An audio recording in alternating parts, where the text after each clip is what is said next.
જી તો જમ્મુ કાશ્મીરમાં હવે થોડા સમયમાં જ પીએમ મોદી સૈન્યના ત્રણેય વડા સાથે બેઠક કરશે. વિદેશ મંત્રાલયની પ્રેસ કોન્ફરન્સ પણ છે. ઘણી બધી માહિતીઓ સામે આવશે, પણ જે રિટિલેટ કરવાનો મોકો છે એટલે કે કદાચ હવે જાગતું રહેવું પડશે અને જે પરિસ્થિતિઓ છે પરિસ્થિતિઓને ફરીથી દુરસ્ત કરી અને વિશ્વાસ ફરીથી પેદા કરવો એટલો આસાન નથી હોતો, પરંતુ કરવો પડશે. સવાલ આ દેશની જનતાની સુરક્ષાનો છે, સવાલ એ તમામનો છે, એ ચાહે કોઈ પણ ધર્મનો હોય. જો અવિભાજ્ય અંગ હોય જમ્મુ કાશ્મીર ભારતનું, તો ત્યાં તમને તમારો ધર્મ પૂછીને કોઈ માથામાં ગોળી ન મારી શકે. કદાચ આ સ્ટેટમેન્ટ સરકાર કોઈ પણ હોય, સરકારની જવાબદારી આ દેશની જનતાને સુરક્ષા પૂરી પાડવાની છે અને એ સુરક્ષામાં ક્યાં ચૂક થઈ કદાચ તે પણ બેઠકોમાં ચર્ચાયું હશે.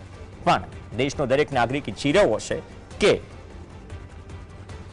જે જવાબની વાત કરી રહ્યા છે રાજનાથસિંહ, એ પ્રકારનો જવાબ કદાચ પાકિસ્તાન કે પાકિસ્તાન સમર્થિત આતંકવાદીઓને મળવો જોઈએ, જેથી વિશ્વાસ પેદા થઈ શકે ઘાટી એટલે કે કાશ્મીરના લોકોમાં પણ અને તમામ એ લોકોમાં પણ કે જે કાશ્મીર